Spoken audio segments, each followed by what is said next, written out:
किसी ने बड़े कमाल की बात कही है। 108 मोतियों की माला कितने समय उसका मन नहीं भटकता और नोटों की गड्डियाँ गिनते समय मन एकाग्र हो जाता है। नमस्ते दोस्तों, मैं साधना शर्मा एक माँ दुर्गे की कहानी लेकर आई हूँ। एक नगर में एक ब्राह्मण रहता था। वह माँ भगवती दुर्गा का परम भक्त था। उसकी एक कन्या थी। ब्राह्मण नियम पूर्वक प्रतिदिन दुर्गा की पूजा और यज्ञ किया करता था। सुमति अर्थात ब्राह्मण की पुत्री थी। प्रतिदिन इस पूजा में भाग लिया करती थी। एक दिन सुमति खेलने में व्यस्त होने के कारण भगवती पूजा में शामिल नहीं हो सकी। यह देख उसके पिता को क्रोध आ गया और क्रोधवश उसके पिता ने कहा कि वह उसका विवाह किसी दरिद्र और कोढ़ी से करेगा।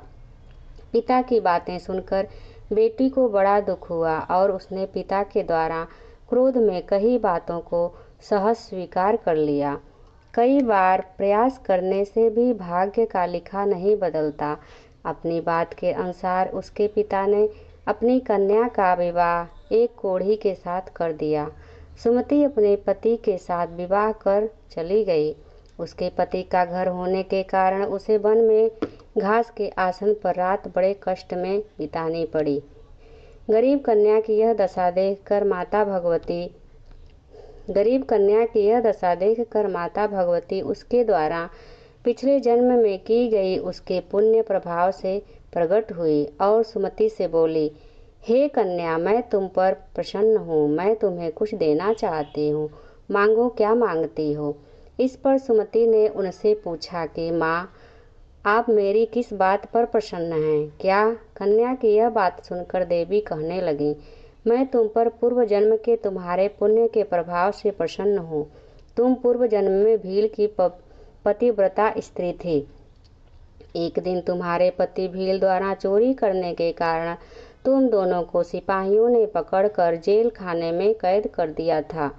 उस लोगों ने तुम्हें और तुम्हारे पति को भोजन भी नहीं दिया था। इस प्रकार नवरात्रि के दिनों में तुमने न तो कुछ खाया और न ही जल पिया। इसलिए 9 दिन तक नवरात्र का व्रत का फल तुम्हें प्राप्त हुआ। हे ब्रह्माणी, तुम उन दिनों अनजाने में जो व्रत हुआ उस व्रत के प्रभाव से प्रसन्न होकर आज मैं तुम्हें मनवांछित वरदान देती हूँ। कन्या बोली कि अगर आप मुझ पर प्रसन्न हो तो कृपा करके मेरे पति का कोढ़ दूर कर दीजिए। माता ने कन्या की यह इच्छा शीघ्र पूरी कर दी।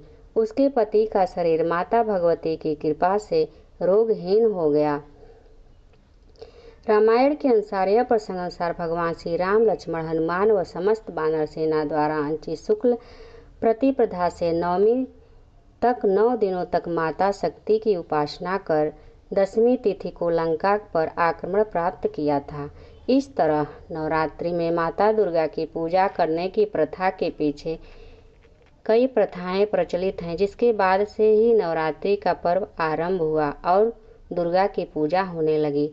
जय माता दी।